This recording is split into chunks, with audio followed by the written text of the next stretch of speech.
his father happened to go into a grocery shop which sold toy cars. It's one-off, he had never done it before to buy a present. And of all the toys they saw available on the shelf was a toy car, and he gave it to him. And he goes, see, I like this story without as it is, because that's what he really wanted. He doesn't really want Mashiach. I'm saying he's not thinking about Mashiach now. He really wanted the toy car. So he asked Hashem, she'll give it to him. Okay, we're up to Samach Test with Beis. Well done, David. First of all, doing the bike ride, and you're coming here afterwards. You look like you got the sun a bit. Sunny. Yes, Baruch Hashem. After all the forecasts of rain and gloom. Samach Test with Beis. We're up to 679 from the bottom. We'll talk about the Kohen Gadol leaning on Yom Kippur. We've got a lot to do, so let's get going. That means it would read from Parshas Achlemus and then Ach Ba'osim, which is a which week's Parsha? Emoy. So Achlemus Kedushim Emoy would skip a bit. Allowed to jump around when you're reading Novi, but not Torah. Rashi tells us here in other places that Torah is halacha. And halacha, if you start jumping around, people get mixed up with halacha. You have to make sure to be clear. Novi is Musa. With Musa, it's not the end of the world if you jump from one to the other. I just want to explain why by Novi we're more makel than Torah. We're more lenient by Novi than by Torah. But either way, it says clearly, Ein medagid b'Torah. Lo kasha. Kam mikdesh yafsika tugman, kam mikdesh yafsika tugman. That means like this, in all the days, we read the pasuk and somebody would shout out and explain the pasuk and add in an easy language. And then they would do the next pasuk. Now, what would happen is we don't want to keep the car waiting. So if it's enough time that you can quickly roll it to the next place before the tugman finishes, as though so it's okay. But if it's going to finish, and everybody's waiting there in silence waiting, then we don't. Says the Gemara about Lokatani on that same Beis, it says medagid b'novi ve'im medagid b'Torah.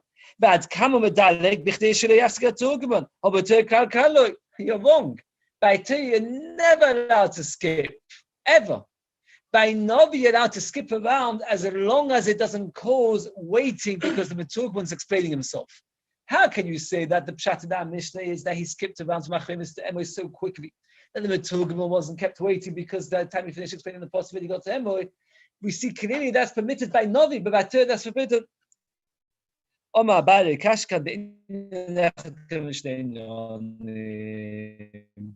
if it's the same topic, it's permitted. Two different topics, it is, how can you say this? She says, the correct, as we see in the Beis. In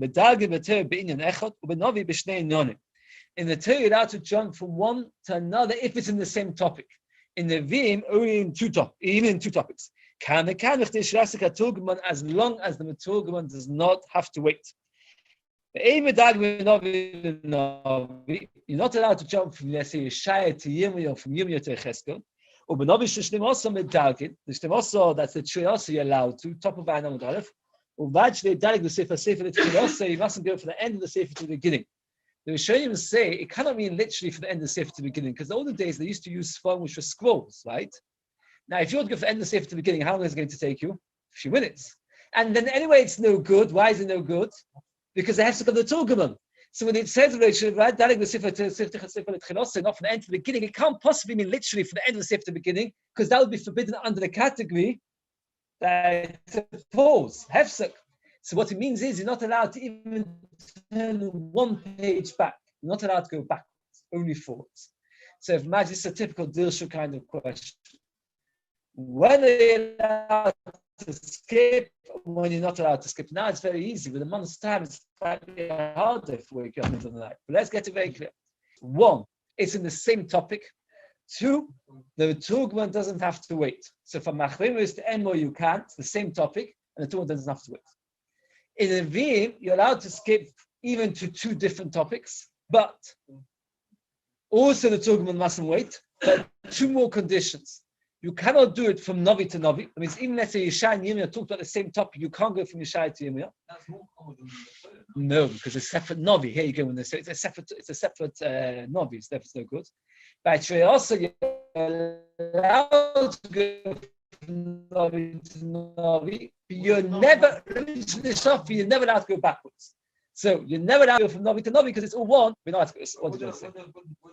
From Novi to Novi, not be comparable to two different parshas in the Torah. No, because it's all Moshe when you're speaking. So it's one Novi. Why do you translate the Megillah? Everywhere you can't. Not during Trias. No, this is halacha even in Shrei also, which is permitted to jump from one to the other, but you're not allowed to go back. You're never allowed to go back. Look at top Tosis. I just read the top Tosis. In fact, if Joseph Chilas can have food Chilas if Nami look. Then the Shasam Tugman, like we've always pointed out, that if it's going literally from the beginning to the end, from the end to the beginning, then that's such a long break. The Metugman no way will allow to tell. So if it's at Chilas, you're not allowed to go back one page. So you're not allowed to go backwards. You're not allowed to go from Novi to Novi, but you're also allowed from Novi. Okay. And he carried on, Mishnah Megillah Sefer Torah B'Chalu. This is nice Gishmak. He would roll up the Sefer Torah and he would say, what would he say? Anybody remember? What would the Kohen Gadol say? More than what I've read is written in the Sefer. Why? The Sefer Torah, not that people should say, well, he's reading off by heart. You know why he's reading off by heart? Because it's missing in the Sefer Torah. That we don't want. Amai, for the morning, let him roll it up and read by Pinchas. It's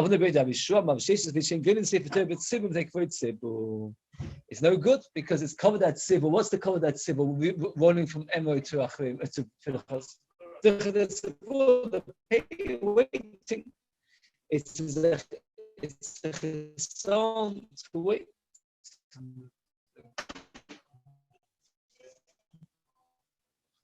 Says the more, but they say actually tell us this question yesterday. Oh, what they say? Let's bring my second Sefer. You have two Sefer Torah. If you bring a second Sefer Torah, people say it's wrong with the first. Because they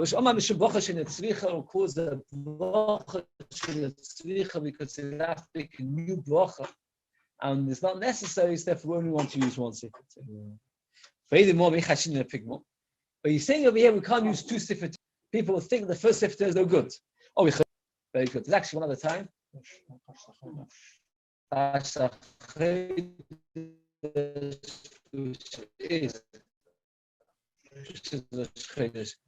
actually one more.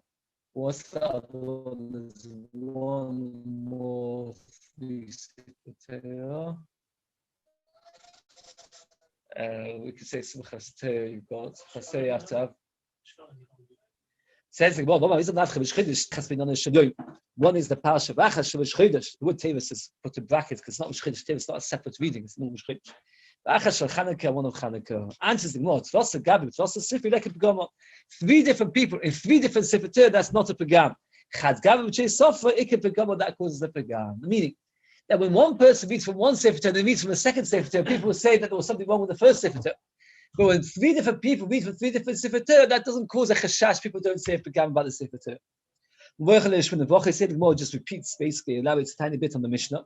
Tanu Abanon, ala Torah K'derech Shvavoch B'Yisrael Knesses, like we do in Shul Hashnos and non Torah ourselves. Ala Avodah, that's often ketikno, like there's a normal takana of Yisroel Shat Tefillah. Tanu Abanon Shat Tefillah. Vino Tchila B'Akosh V'Panecha. Beginning singing Tchina B'Akosha in front of you. Al Amcha Yisrael Shesichini V'Shea. B'Chesed B'Shemiat Tefillah. B'Achak you finish off the word Shemiat Tefillah. B'Achak Kol Echad Ve'Echad maybe Sefer Beis K'Bek Delaus Chazus L'Ravim. Can you imagine on Yom Kippur? Every single person would bring a Sefer Torah to Beis Hamikdash, and we should point out that they have to bring it before Yom Kippur in order that there should be no problem carrying. And then after the Kohen Gadol would lay in, everybody would take out their own Sefer Torah and show off how beautiful the Sefer Torah was. Why would they do that? Why is that? Because where are you going to put them all? What did he say? Yeah, okay, because... I'm not Chassidut, I'm not criticizing, I'm just thinking. They want to show off. Rashi says, that's the words of Rashi. They'll show Lahavos, that's the words of Rashi, Lahavos Noyel Shef Sefer Torah, to show the beauty of the Sefer Torah, but Tiferes Ba'aleo, and the Kulis Noyes, B'mitzvah Shnamaz Akivi V'Andei Yosef from the Mitzvah Lulav No Sefer Torah No B'Kraf No Nice Fudge from Yomi No B'Lav No Uman U'Me'ev Yom HaKippur Mevim Shama. Imagine such a Rashi, should read this Rashi again and again. They would all come out to tell you the story that Cheskel Abramsky was once on a train. So the story is, I think it's a very nice story. An Karlin, the great An Karlin, was on the same train. So what happened was the Karlin, remember? So what happened was his wife saw his husband learning all the time. So she got bored. bracha. She decided to go and explore, go on the train, and she saw a long queue of Hasidim waiting to get a bracha. So she joined the queue. Came to her turn. She said, "I asked a bracha that my husband should come to Talmud Chacham." She said to your husband, you don't want your husband to come to Talmud Chacham. You want the cover that comes with it. You want that everybody should stand up for your husband. You want everybody's name, your name to be glorified. I'm not giving you a bracha. Fine, she went back to the couch. A minute later, she would have half the hour, she said, "Look, the Rabbi wants to speak to you." Called back in. She says, "Brought down story." He said, "I thought about it, that you could have asked me that your husband should be wealthy and then that way get covered. Or that your husband should be famous for other things. You asked me to get covered that your husband should be a Talmud Chacham." And that's something special. Because there's many ways of getting covered. If this is the way you choose to get your covered, that's also a special thing. Some people get covered for, I don't know what, bungee jumping. Some people get covered for riding for bonim. That means their covered is to do good things for Klal Yisrael, to come to a shiur. And that itself is a madvega. People, everybody at the end of the day wants to feel special. Question is, how do you feel special?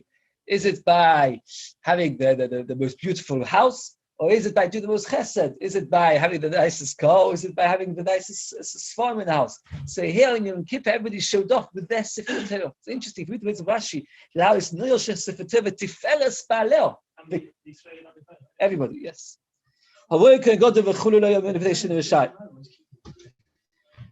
Says right. I always wondered before Yom Kippur as well. You mentioned the ages. I hear. Of course, you're allowed. There's no reason to think you're forbidden to go from one place to the next. Why should you think that forbidden? His Mishnah says you can't see everything, not because it's forbidden to go from place to place. Why would you even think such a thing? Meaning like this: if you were in the crowd watching the Kohen Gadol, and now you want to be the one to watch the cow being burnt, or you want to watch the sun ishtaleach, so you might have thought that by you walking away, you're losing B'Madas Melech. Says the Gemara that no, there's no problem. Why? Because even though if you got a mitzvah in front of you, you can't go to another mitzvah. That's for real mitzvah. B'Madas Melech, where it's only covered for a mitzvah, you're allowed to move from one to another. So let's say you're at a chasna, somebody says to you, "Will you come with me to a bris?" Or you're at a bris, and somebody says to you, "Will you go to a shiva house?" There's no problem in Avin ala mitzvahs. Did you hear that? There's no problem. Oh, well done. There's no problem in Avin ala mitzvahs. Imagine such a thing. But the only problem with mitzvahs is, let's say you are actually putting on tefillin, and somebody says to you, "Let's do bikkur cholim." But you can't do it. That's right. But just with B'Madas Melech giving covered, that there's no problem. It's supported the halacha. There's no problem with B'Madas Melech. I was going to point out that one of the hardest things about the avodah in Yom Kippur. I'm going to try my best to explain it. I hope that it's clear. I spent many times on this. The Torah tells us in two separate places the korbanos that he has to bring on Yom Kippur. One in Achreimos and one in Pinchas. Let's go very, very briefly what it says in Achreimos. But there is right. Daberam nachicha shouldn't come a bit so ki be'ono. He has to come with the crowd. So far, how many animals? One animal, a cow for a chatos. Anybody know what happened to that cow? What happened to that cow? That's the one which they sprinkled 43 times and they burnt it outside Beis Hamikdash and just the fats went to the Mizbeach. The ayil la'olah and ram ufan olah. Now we haven't actually yet in the entire Masechta discussed what happened to the ayil. A ram la'olah. Okay. Carries on that's pasuk gimel. Then pasuk hey.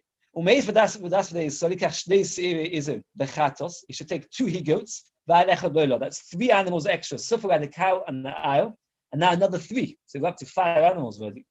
2 he-goats and the ayil. The 2 he-goats, we've discussed on what happens to them. One of them, the blood is sprinkled and it's turned, it happens to it, pushed off the cliff. Again, we never discussed what happens to the oila. So we've got now 2 eilim, which we're not sure what to do with. Fine. Then the Torah says, goes on and tells us the whole story. Right.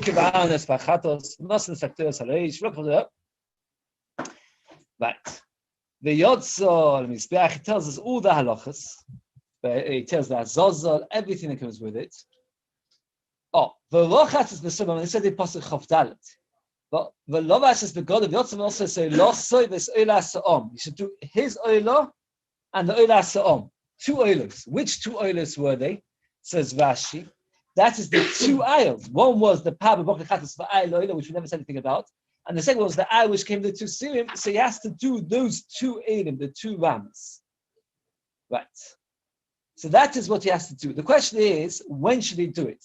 Now we all know which clothes is he going to do the 2 Eilim. Does anybody know which clothes he should be wearing for it? Gold. Very good. Because it's not inside the Kodesh HaKadoshim. It's done outside the Kodesh HaKadoshim. It's gold. How many times in the day did you wear gold? 3. Very good. 3. In the morning by the Common Tomit. In the late evening when he finished the Common Tomit in the more afternoon. And in the middle of the day between the 2 times when he wore the white clothes. The 2 Eilim, we've got 3 choices when he bought it. With the Common Tomit of the morning, with the middle of the day, or the Common Tomit of the afternoon. Those are 3 choices. I know it's a lot to absorb, but it's kedai to have it as clear as you can. Now, The gold clothes that he wore, yes. the base of them was also white. So he changed the whole set. No, he changed the whole set. Yeah, you're right. He changed the entire set. The full clothes, even though, for example, the shirt, very good. Nevertheless, it's very good. That's a very good point. He changed everything, even though some of the clothes. That's right. Well, yeah. So that is Parshas Achribus. Now here we come to Parshas Pinchas. I don't have to bother if I've got to print it long. And it says over here like this. Let's read the Psukim. It comes to Yom Kippur, right? One cow.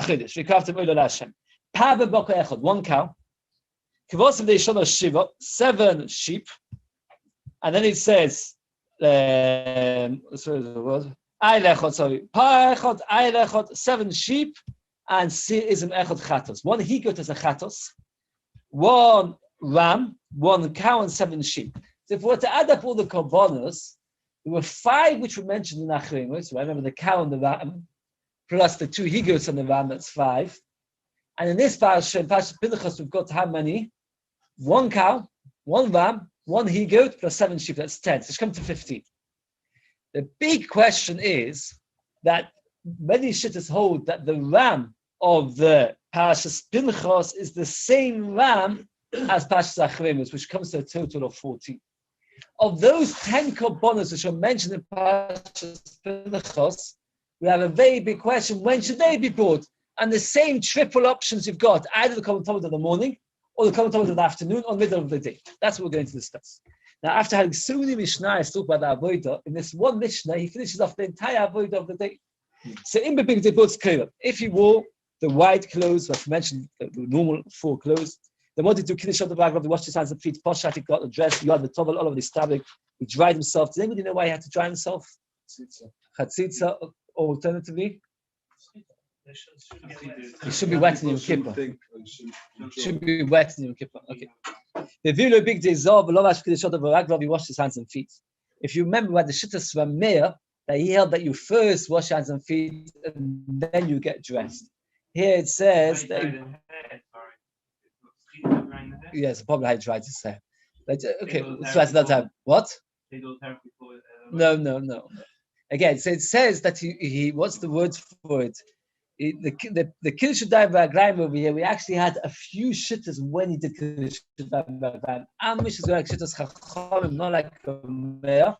That you do Kiddush B'Raglayim when you're dressed. That means one before you take off your clothes and one after you wear your new clothes. It's not like a mayor, because according to a mayor, according to what? So now it says, Vayotzav also is Eloi ves Elom. That's the 2 rams. The Shivas Kvosim Tvim B'nei Shana, and 7 of the Korban Musaf. Divrei Rabbi Lezer. So Rabbi Lezer says in the middle of the day he did the 2 rams and 7 sheep. What about the cow? And what about the he-goat of Parshas Pinchas? That the Mishnah doesn't tell us. The Mishnah only tells us 7 sheep and the ram, and it doesn't tell us about the other korbanos. Rabbi Kiva Omer, in Tom Shachar Yukravin, this was bought with the Korban Talmud, the 7 sheep. Upao Oila, V'sea Nasa Bechutz Yukravin Tom Shemina Bad. The Lord's going to ask, so if I'm not going to explain it to this stage. It says like this: with the Korban Talmud was bought the 7 sheep. With the afternoon Korban Talmud was bought the Sa Nasa Bechutz. Which is the Sa Nasa Bechutz? Anybody know? The Chaim, everybody knows. Which is the Sa Nasa Bechutz over here? No. It's the one of Parshas Pinchas, because the one of the Azazel is not Bachutz, and neither is the soy of the Hashem. you remember, we said a cow and a ram plus 2 he-goats and a ram. But all of those, the son has bachutz is the one for Parshas Pinchas. But you came to Shemini Abayim. So the $1 million question is the par lo'ila. Where do you put the comma? Do you say like this? Let's read. There's 2 ways to read it. And the par lo'ila, comma. The son has bachutz came to Shemini Abayim. That's one way to read it. Or you craving the 7 sheep. Or Pa'oila, the son has b'chutz, you came to Shemini Abayim. So where did the Pa'oila go? Did it go with the morning or with the afternoon? So here's that's the question. Also, if somebody would ask it, maybe you're scared to ask it. The word craving is plural. And if you say son has b'chutz is all that was bought in the afternoon, how can it be plural? Because of that, in fact, the Gorn misses out the words, so you craving. He reads son has b'chutz. Misses out the words, are you craving? Because of the kasha of Tosfos, that if it says the words, are you craving, which is plural, where in the world, obviously you've got no question. Tosfos says that are you craving, sometimes it's because of the other things they have to bring with it. For example, going to see the fats and other things. Okay. Right. Paul said, Kiddush of the Raglav, you wash his hands and feet, watch out, V'yoad, V'tova, all over this tap, he dried himself, V'lo big day, Lovan. Lovash, Kiddush of the Raglav. And then he got dressed, he washed his hands and the feet. He went to take out the spoon and the ash. Where did he take it out from? The fire pan. Where did he take it out from? So where is he up to now? Which set of clothes is 4th already? Kiddush of the Raglav, washed his hands and feet. All of this. Wore the golden clothes. But Lovash Kiddush of the Raglav, he washed his hands and feet. Now he's finishing the day. Lactic Keteris without buying the Keteris in the afternoon. Or later, this is to clean the candles. We'll talk about this in a minute. The Kiddush of the Raglav, he washed his hands and feet. Or Poshat, then it doesn't say all of this topic. He didn't need to tova. He vilu big the atzmo. The bucket's a mistake. He vilu big the atzmo. He wore his own clothes. For Lovash, Melav Yisad Beisoy. For Yom Tov, Yisroel Yavo B'Shosh Yosef V'Shovin HaKodesh. Made the Yom Tov that he came out alive. He came out in peace. So again, this Mishnah describes to us 3 changes of clothes. We've had like 70% of the Masechta about the first 2, and now in one Mishnah, the last 3, very briefly. He changed into gold clothes to do the 2 rams, and some of them were soft in the Machlokes of Lezer and Kiva, which. Then he changed it to white clothes to take the ash or mach to take the fire pan out. Then he changed it to gold clothes to finish off all the avodas of the day. There's one very big problem is to clean the candles. Why would he be cleaning the candles? Most of the Rishonim, the vast majority of the Rishonim say, you light the candles before night, you put in enough oil to last how long? All night, which was a chatzi lug, half a lug. In the morning you would come in, like we had a previous Mishnah, clean the candles. And in the afternoon you would light it. So what should the Mishnah have said? Lahadlik esadeus, lahadlik esadeus. Tosas the kasha, for some reason they put the Tosas on the Ein Aleph and with Aleph, the second Tosas there. Tosas says in the days of Shimon HaTzadik, the candles would last a very, very long time. So when you would get there to light the candles, they were still burning. So what did he have to do? Put them out, clean them, and then light them. So the Mishnah mentions the cleaning. What? Say? Yeah, he had to put them out. He had to put them out, clean them, and relight it. So that is how most of the Shunim learn that the Heter V'Saneris is problematic. Let's read the words of Tosas. Now, what's very fascinating just to Tosas,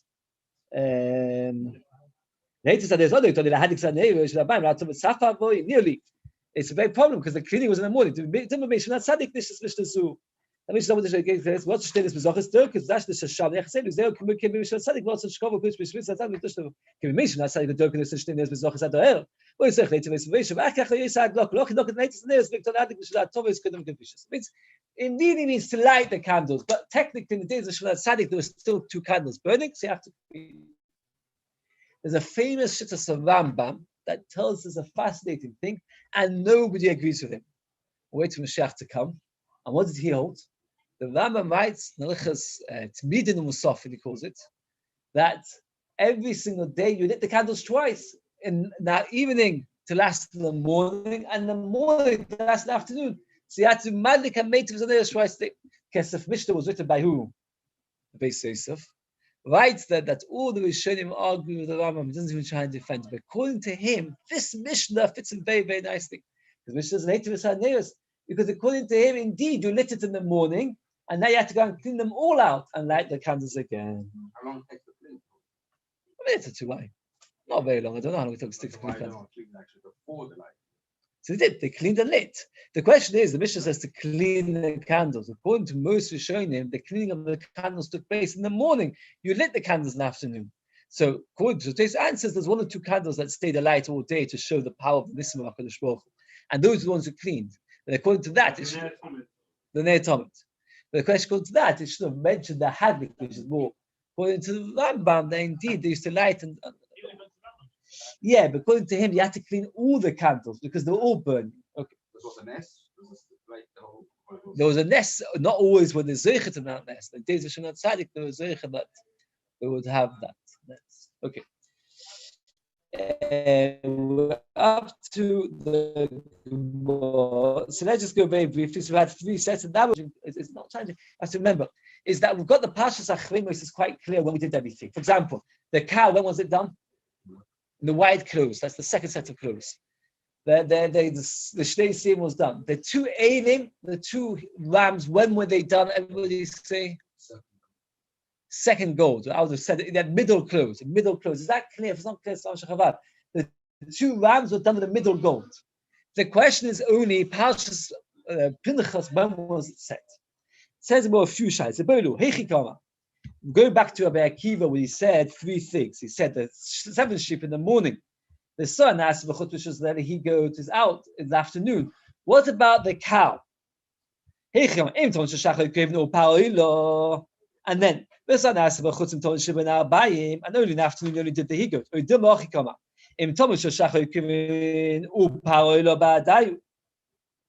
Sorry, I made a mistake. I should have said that. I put the comma in the wrong place myself. Again, the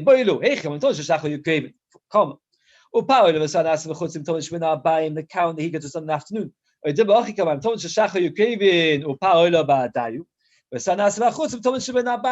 the question is, the cow or Parshas Pinchas, was it bought in the morning or bought in the afternoon? Rabbi Lezer never talked about what to do with the cow. Rabbi Lezer only said what to do with the 7 sheep. What should you do with the cow? When would you do it? That is the fats of the chatos, which are actually discussed in the previous Mishnah, which the Mishnah says that he would separate 4 fats, put them in a bowl, and get them ready to be put on the Mizbeach. When would you do that? So you've got a few questions.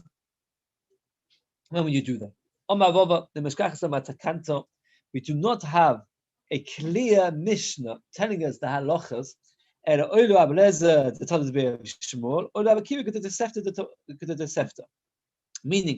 there are 2 vices, one which was said in the Yisroel Shmuel, one which was said in the Tosefta, and they elaborate and explain to us clearly the shittas of Rabbi Lezer and Rabbi Akiva, and we can only work it out from them.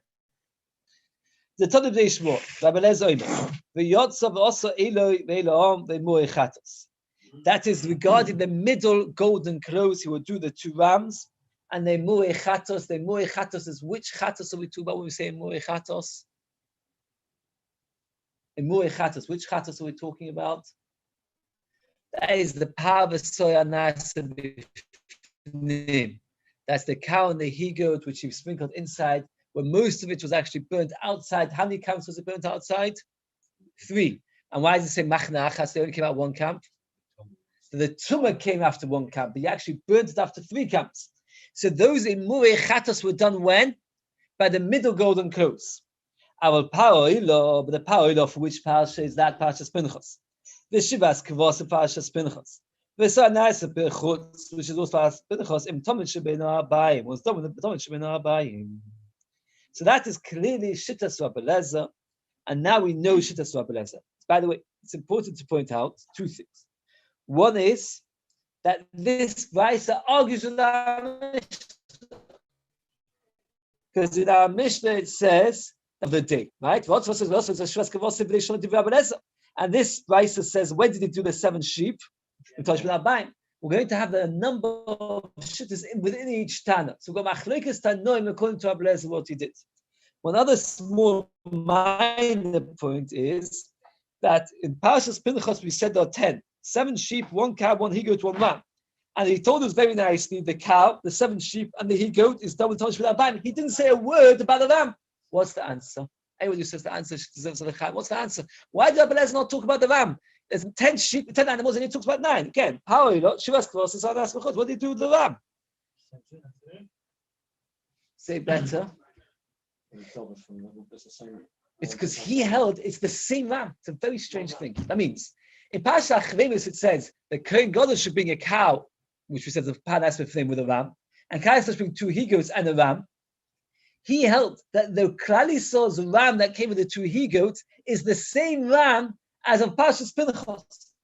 So when he told us what to do with those 2 rams, to do it in the middle of the day, he no longer needed to explain to us what to do with the ram of Parshas Pinchas, because it's the same one. There, in fact, is not 15 animals, it's only 14 animals on Yom Kippur. Rabbi Kiva did this after Mai, the Tadam Kivoim, Paoilo, the Shivas Kvosim, Tom Shashacha, you craving the boat with the morning. According to that, by the way, where would you put the pause in our Mishnah?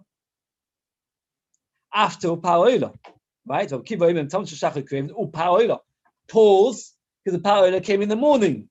And then you carry on, read the rest of the Mishnah. The son asks for chutz, because the Shavna Rabbi. That means Rabbi Kiva holds that according to this version, according to Rabbi Kiva, the cow was brought in the morning. Shenema. What's his proof that this was brought in the morning?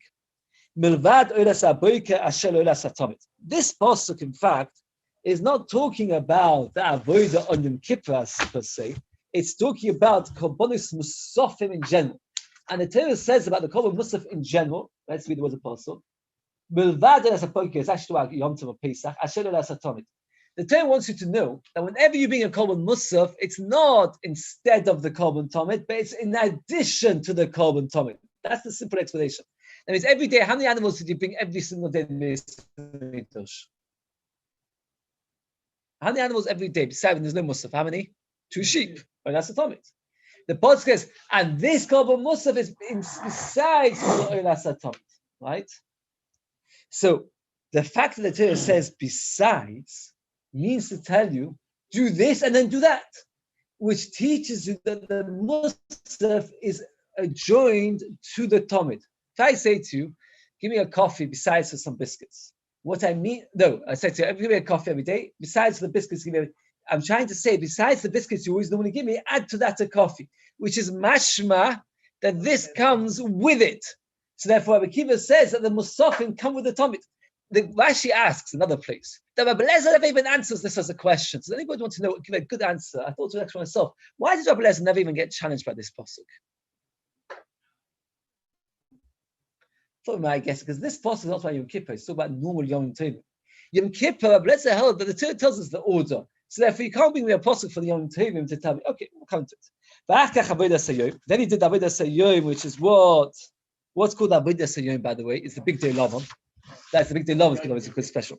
That is the he-goat which is mentioned in Parshas Pinchas.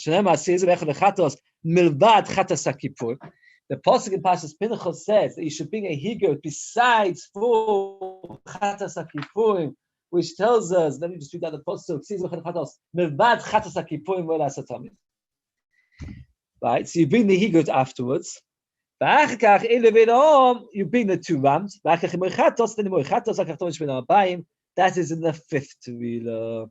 So it means the Talmud Shabbat is in the 5th. So according to Rabbi Akiva, all the musafim were brought in the middle, with the exception of the cow. Sorry, I should say all. The cow and the 7 sheep were brought in the morning, but the rams and the he-goat was brought in the middle of the day.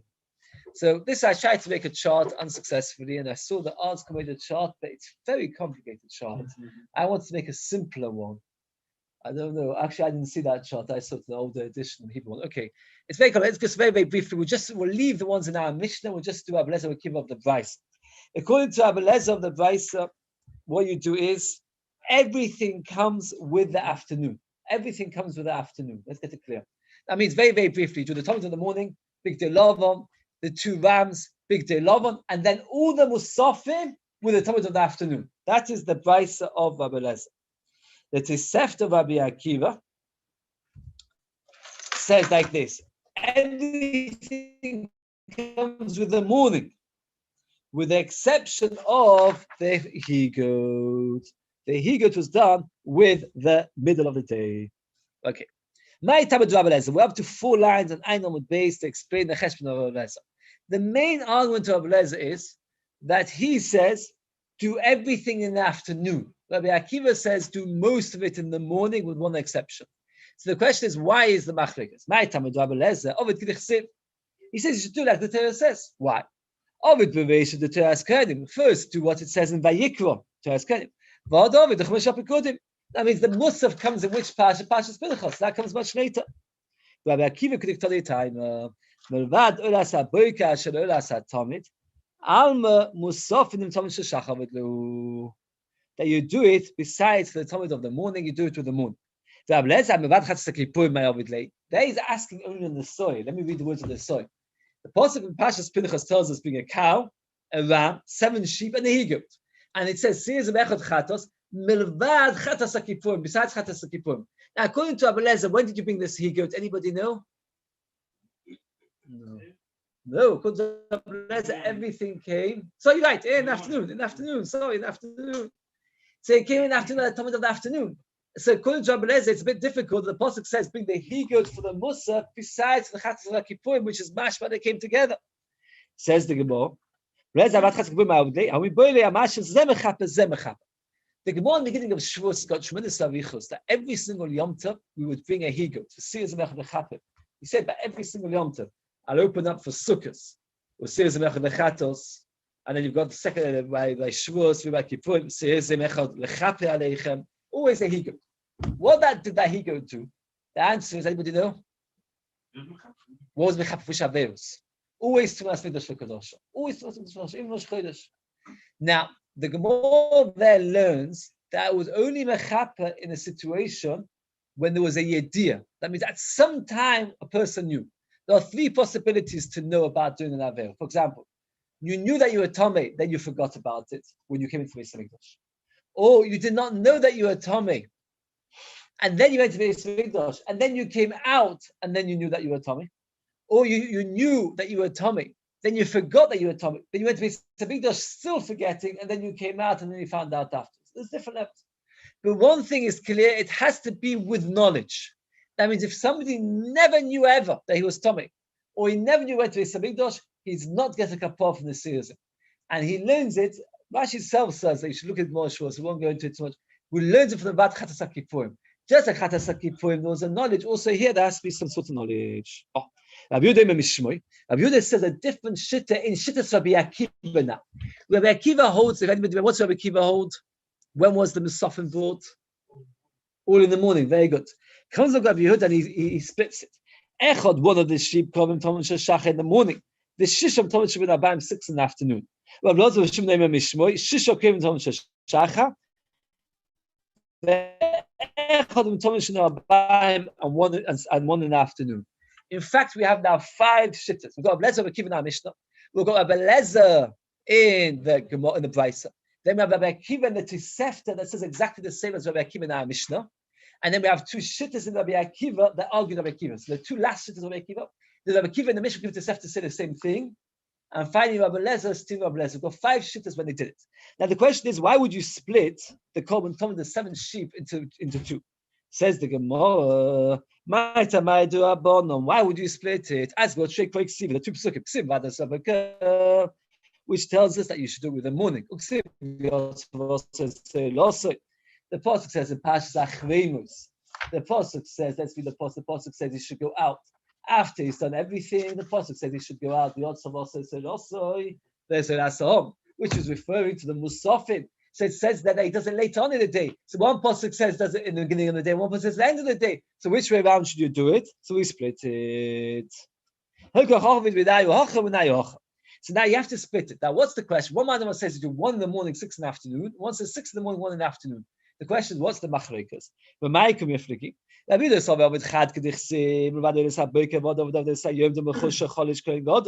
If you tell him to do 6 in the morning and 1 in the afternoon, he might get tired. And if he gets tired, he won't be able to do the avodah of Yom Kippur.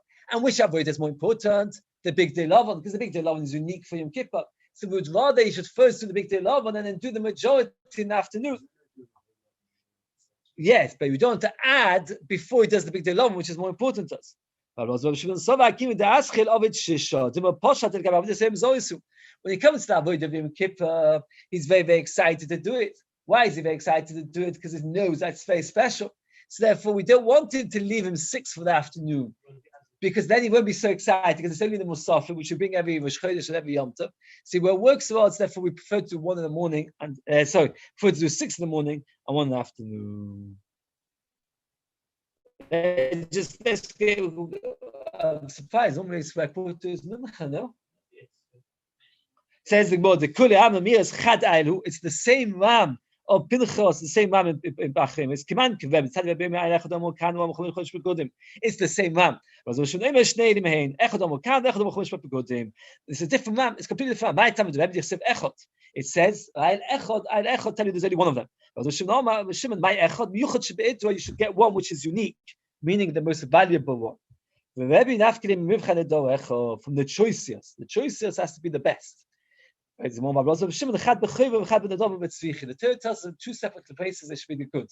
One by Nedova, which is a gift, and one by the Ram, which is not a gift, but it's obligatory, something which you have to. Why does the Torah need to do one and one and one and another? Why? Says Rashi, when you give a gift, you have to give of the best, because if you give a gift and it's not very nice, it's not very precious. By shake it by something which is mechuyah, maybe you can get to where we're not the best, or you can say another route. That which you're obligated, the Torah expects you to give the best. But when you're giving a gift, you're giving extra, maybe not the best. The Torah has to say both that which you're mechuyev to, which you have to, and that which you're doing from your own generous heart, both have to be from the very best. And that's why we have to have 2 psukim. We did a very, very, very lot today. It's like a shed. So we're up to Kiddush of the Raglav, 2 hours time again. Well done. Those who have abundant this dish, take your pride. You were helped by the organization. And you managed to come to share as well.